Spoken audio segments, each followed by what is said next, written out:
Κωστόπουλε. Ναι.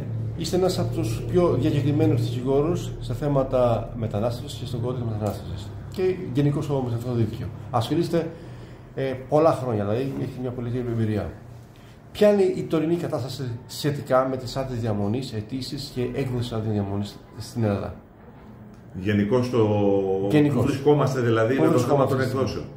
Το βασικό πρόβλημα είναι ότι παρουσιάζεται μια πολύ μεγάλη καθυστέρηση και στην εξέταση των φακέλων και στην έκδοση των αδειών, και το πρόβλημα έχει να κάνει κυρίως με την Αττική. Και στην ΔΑΜ Πειραιά, όπου υπάρχει το Πειραιάς, τα νότια προάστια και τα νησιά, και στο βόρειο τομέα, στη ΔΑΜ Παλίνης, παρουσιάζονται μεγάλες καθυστερήσεις, οι οποίες έχουν φτάσει κοντά πλέον στα 3 χρόνια. Η επίσημη δικαιολογία είναι ότι δεν υπάρχει προσωπικό να επανδρώσει τις συγκεκριμένες υπηρεσίες και γι' αυτό το λόγο καθυστερεί η εξέταση των φακέλων. Τα βιομετρικά δίνονται σχετικά άμεσα. Ο κόσμος δυστυχώς όμως επαναπάβεται και καθησυχάζεται ότι θα τρέξουν και οι άδειες.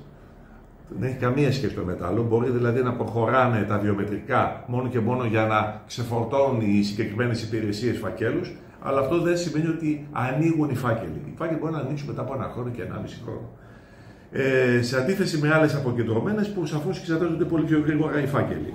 Το μεγάλο πρόβλημα όμως έχει να κάνει ότι δυστυχώς δεν έχει ούτε ο απλός μετανάστης ο ενδιαφέρον οικονομικός, αλλά ούτε ακόμα και οι δικηγόροι, όπως και εγώ και άλλοι πολλοί συνάδελφοι, έχουμε το παράπονο ότι δεν έχουμε πρόσβαση στις συγκεκριμένες ΔΑΜ, ιδίως του Πειραιά και της Παλίνης. Δεν υπάρχει απολύτως καμία πρόσβαση. Είμαστε με δεμένα τα χέρια και προσπαθούμε με τα mail να συνεννοηθούμε με τις υπηρεσίες τις συγκεκριμένες. Βρίσκουμε δηλαδή ένα τείχος. Σαφώς είναι λόγος ότι είναι μειωμένο το προσωπικό, είναι λίγο το προσωπικό, και για μένα θα έπρεπε πραγματικά σε αυτό το κομμάτι το ίδιο το Υπουργείο και το εποπτεύων εσωτερικών, διότι υπάγονται αποκεντρωμένες στο Υπουργείο Εσωτερικών ιεραρχικά οργανικά, αλλά και το μετανάστευσης ως πιο καθήλυνα αρμόδιο, να φροντίσουν να επανδρώσουν και κατά κάποιο τρόπο να πιέσουν και τις προϊστάμενες, τις διευθύνσεις των συγκεκριμένων ΔΑΜ, να επισπεύσουν την εξέταση των φακέλων. Παρουσιάζεται πάρα πολύ μεγάλη καθυστέρηση και το πρόβλημα είναι το εξής, ότι όσο δεν βγαίνουν άδειες και οι άνθρωποι παραμένουν αυτές τις βεβαιώσεις, οι οποίες ανανεώνονται, δημιουργούνται πολλά προβλήματα στην ασφάλισή τους. Δημιουργούνται προβλήματα στην έκδοση αδειών οδήγησης. Έχουν πρόβλημα, δεν μπορούν να επισκεφτούν την Ευρώπη. Και μένουν ουσιαστικά καθυλωμένοι στη χώρα και μπορούν να επισκεφτούν μόνο τη δική τους χώρα. Και αυτό βασικά έχουμε φτάσει σε μια μορφή αρνησιδικίας, θα λέγαμε, όταν παρουσιάζονται τέτοιες μεγάλες καθυστερήσεις στην έκδοση των αδειών. Μιλάμε για μια αρνησιδικία. Ουσιαστικά αρνούνται οι υπηρεσίες να βγάλουν άδειες. Μόλον ότι υπάρχουν, ας πούμε, ότι είναι μειωμένο το προσωπικό. Η ουσία ποια είναι? Τα τελευταία χρόνια έχουμε παρατηρήσει ότι έχουν γίνει πολλές αλλαγές σχετικά με τον τρόπο εξετάσεις φακέλων. Παλιά ήταν με φυσική παρουσία. Ναι. Πλέον εδώ και 2-3 χρόνια είναι ηλεκτρονική κατάθεση. Ναι. Λογικά και πρακτικά σημαίνει ότι θα πρέπει όχι απλά να επισπευθεί η αίτηση και η εξέταση του φακέλου, αλλά θα έπρεπε να εκδοθεί σε χρόνο ρεκόρ, που σημαίνει τριετία, τρίμηνο, εξάμηνο, όπως το προβλέπει. Οι αλλαγές όμως, το αποτέλεσμα αυτό δεν έχει επιτευχθεί. Ναι. Πού οφείλεται? Πού οφείλεται? Για μένα, καταρχάς, σαφώς δεν υπάρχει μεγάλη πίεση προς το προσωπικό για την εξέταση του φακέλου, αλλά επίσης να τονίσω το εξής, το οποίο το ζω και από τη δική μου εμπειρία, τα 3 χρόνια που δουλεύω με τις ηλεκτρονικές αιτήσεις. Ένα μέγα πρόβλημα έχει να κάνει το εξής, ότι όταν κατέθετε διαζώσεις ο ίδιος ενδιαφερόμενος ή μέσω του συνηγόρου του δικηγόρου του, γινόταν επιτόπου έρευνα του φακέλου. Επιτόπου. Τώρα είναι διαφορετικά τα πράγματα. Πολλές φορές ανεβαίνουν μεγάλα αρχεία. Πολλές φορές δεν σκανάρονται καλά. Πρέπει ο υπάλληλος να κατεβάσει όλα τα αρχεία, να τα δει εξ αρχής. Και αυτό σίγουρα είναι μια διαδικασία χρονοβόρα. Ενώ παλαιότερα γινόταν εξέταση επιτόπου του φακέλου. Ήξερε δηλαδή επιτόπου τι καταθέτεις. Ήταν πολύ πιο απλά τα πράγματα. Πέραν αυτού, ένας λόγος που καθυστερεί, πέρα δηλαδή της μελέτης των ηλεκτρονικών αρχείων, που καμιά φορά είναι χειρότερα από την διαζώση εξέταση, ένα άλλο μεγάλο πρόβλημα και να κάνει το ότι έχουν μπει πολλές άλλες κατηγορίες. Οι τριετής, για παράδειγμα. Όπως ήταν ο προηγούμενος υπουργός κ. Κερίδης, ο οποίος έδωσε τη δυνατότητα σε όσους έχουν τριετή μόνιμη παραμονή στη χώρα να καταθέσουν με τον νόμο των 50-78, παρουσιάστηκε το εξής πρόβλημα. Ότι δόθηκε μια προτεραιότητα, μια προτεραιοποίηση στους φακέλους αυτούς προς την εξέταση, και αυτό έχει σαν αποτέλεσμα να καθυστερήσουν ακόμα περισσότερο οι άλλοι φάκελοι. Όχι ότι βεβαίως οι άνθρωποι παίρνουν άδειες, τουλάχιστον για την έκδοση αυτών των βεβαιώσεων για τις τριετίες, χρειάζεται να γίνει ενδελεχής έρευνα όλου του φακέλου. Αυτή η μεγάλη ενδελεχής έρευνα για να κατέβει αυτή η βεβαίωση στις τριετίες, έχει ένα αποτέλεσμα να καθυστερήσουν σε πάρα πολύ μεγάλο βαθμό εξέταση των ανανεώσεων. Και αυτός είναι ένας επιβαρυντικός λόγος. Υπάρχουν και άλλοι λόγοι. Υπάρχουν οι μετακλήσεις που έχουν μπει στη μέση. Υπάρχει το σύμφωνο με τον Μπαγκλαντές από το 2023 που άνοιξε και αυτή η διαδικασία με 9 μήνες, Ελλάδα 3 μήνες στη χώρα τους. Που και αυτοί οι φάκελοι έχουν καθυστερήσει. Δηλαδή ανοίξανε πολλές διαδικασίες για να λέει ο εκάστοτε υπουργός και η κυβέρνηση ότι να δίνουμε άδειες, αλλά από την άλλη δεν φροντίζαν να επανδρώσουν τις υπηρεσίες με πολλαπλάσιο προσωπικό. Σαφώς είναι λίγο το προσωπικό. Και όταν σου λένε τρέξε αυτό, άστο αυτό, τρέξε την τριετία, τρέξε. Εκεί είναι αυτό το πρόβλημα. Αποσυντονίζεται ουσιαστικά. Αποσυντονίζεται το σύστημα. Αποσυντονίζεται. Και πέρα το ότι είπαμε ότι η μελέτη των ηλεκτρονικών αρχείων απαιτεί περισσότερο χρόνο. Και από την άλλη, βεβαίως, το γεγονός ότι μπήκαν αυτές οι πρόσθετες κατηγορίες. Και ένας άλλος ακόμα λόγος είναι το εξής: ότι μπήκανε και πολλά καινούργια αιτήματα, αλλά πλέον ο νόμος, ιδίως ο 5038 που εφαρμόζεται από τον Απρίλιο του 2024, μας δημιούργησε ένα πρόσθετο πρόβλημα. Αλλάξαν οι κατηγορίες, αλλάξαν κάποια δικαιολογητικά και υπάρχουν πολύ περισσότερες απαιτήσεις για τον χρόνο διαμονής κατά την ανανέωση της άδειας, οπότε αυτό φέρνει σε περισσότερη δουλειά τους υπαλλήλους να ψάχνουν λεπτομερώς τις ασφαλιστικές ικανότητες ανά χρόνο, να ψάχνουν τα καθαριστικά. Ένα χρόνο πλέον, για παράδειγμα, δεν υποβάλλουμε ένα καθαριστικό. Πρέπει να υποβάλλονται 3 καθαριστικά. Αυτό παρατηρείται έντονα. Πολλές φορές οι φάκελοι έχουν προχωρήσει εκεί που περιμένει ο αλλοδαπός. Βγαίνουν δικαιολογητικά. Δεν θα έπρεπε όμως να υπήρχε η φιλοσοφία του νόμου ότι αφού ο αλλοδαπός, ο συγκεκριμένος, ή μάλλον λάθος έκφραση, ο πολίτης της χώρας που έχει ζήσει στη χώρα αυτή πάνω από 10 με 15 χρόνια, να έχει μια καλύτερη αντιμετώπιση. Γιατί πλέον είναι πολύ δύσκολο να σε αν δεν έχει πάρει την γενική υπηκότητα. Πάρα πολύ δύσκολο. Ίσως να έχει να κάνει μια γενικότερη φιλοσοφία της κυβέρνησης να μην δίδονται πλέον εύκολα άδειες παραμονής. Να στοχεύσουν. Ναι. Η Ευρώπη τρέχει με άλλους ρυθμούς και άλλη φιλοσοφία. Σαφώς, τελείως διαφορετική φιλοσοφία. Τελείως διαφορετική φιλοσοφία. Στην Ελλάδα υπάρχει μια γενικότερη άποψη ότι πρέπει να περιοριστούν οι άδειες παραμονής. Ότι πάρα πολλοί έχουν άδειες παραμονής και γι' αυτό το λόγο πρέπει να βάλουμε πάρα πολλούς κόφτες εντός εισαγωγικών. Κόφτες.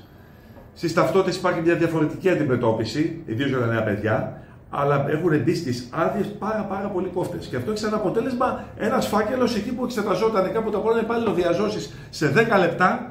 Τώρα μπορεί να θέλει και εβδομάδες. Αυτό μπορεί να οφείλεται που λέτε και να συσχετίζεται με το λάθος εισαγωγικά του Υπουργείου Εσωτερικών που εφόδιασε με τις βεβαιώσεις όλους τους αλλοδαπούς που υποβάλλανε. Ξέρετε. Ήταν έγκλημα. Αυτό ήταν έγκλημα. Το 23 από ό,τι λέγεται, διότι δεν υπάρχει επίσημο στοιχείο, υπολογίζεται ότι μόνο για ανθρωπιστικούς λόγους έχουν υποβληθεί πάνω από 17.000. Και αν υπολογίσουμε τις άλλες κατηγορίες, έτσι, δηλαδή μιλάμε πάντα ό,τι έχει υποθεί από πολιτικούς και από στελέχη του Υπουργείου, υπολογίζει περίπου 50 με 60.000 κόσμο, που στην ουσία τι σημαίνει? Έχει καταθέσει από ένα κινητό, από ένα λάπτοπ ο αλλοδαπός, πήρε τη βεβαίωση, έβγαλε αυτή μια καρτιδά αριθμό, δούλεψε και ξαφνικά στο τρίμηνο, εξάμηνο ή στο χρόνο επάνω είναι ξεχρέμαστος, γιατί η αίτηση αυτή απορρίφθηκε ως καταχρηστική και μάλιστα πήρε πενταετία από έχει πάρει τις πενταετίες. Αυτό ήταν μεγάλο λάθος. Έπρεπε να... Όταν το 2022 αποφασίστηκε ότι θα γίνονται και οι αρχικές οι χορηγήσεις ηλεκτρονικά, έπρεπε να γίνει ένας έντονος διαχωρισμός. Για παράδειγμα, όταν μιλάμε για παιδιά τα οποία έχουν γεννηθεί στην Ελλάδα, σε αυτές τις περιπτώσεις θα πρέπει κατευθείαν να κατεβαίνει και η βεβαίωση.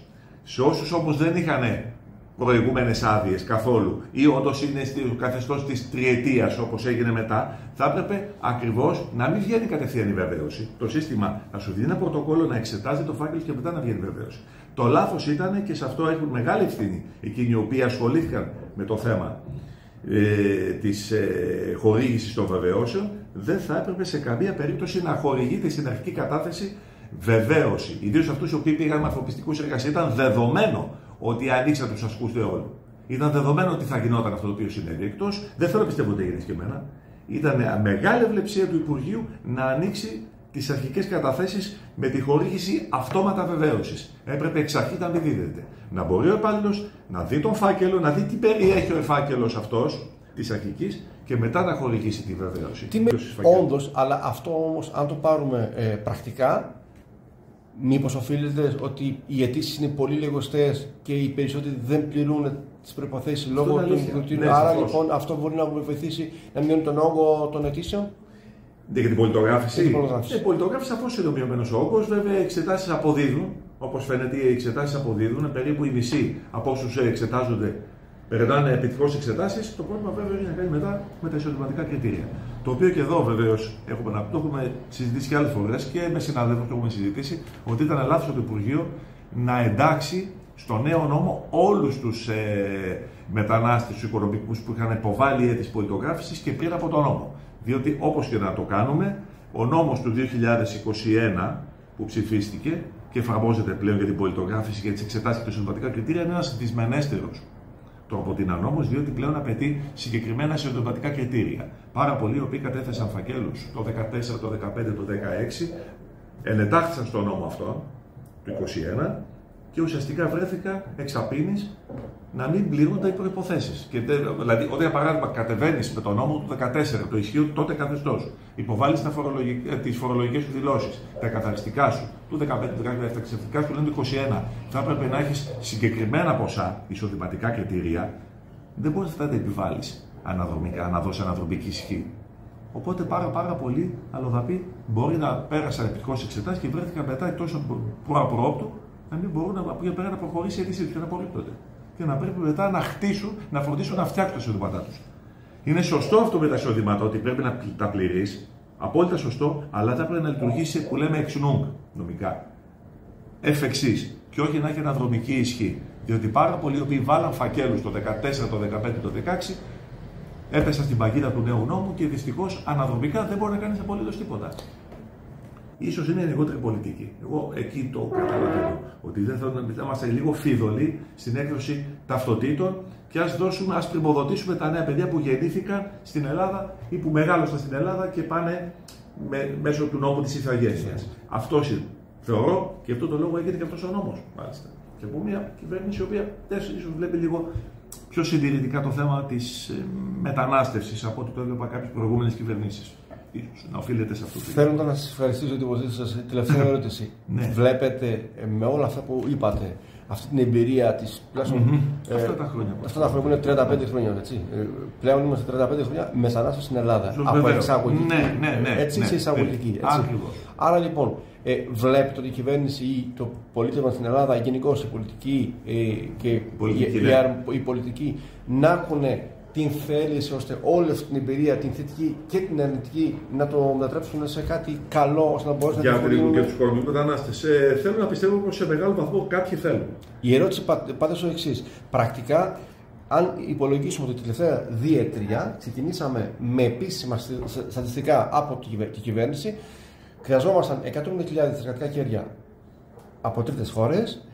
Από πέρσι, με επίσημα στοιχεία του κράτους, ζητάμε αυτή τη στιγμή η Ελλάδα χρειάζεται, ή τουλάχιστον για το έτος 2025, 260.000 κόσμου. Επομένως, σημαίνει η ανάγκη για εργατικά χέρια είναι πολύ μεγαλύτερη από θα μπορούσε να πει. Φοβερά πιεστική. Υπάρχει μια πιεστική ανάγκη. Το λέμε χθες.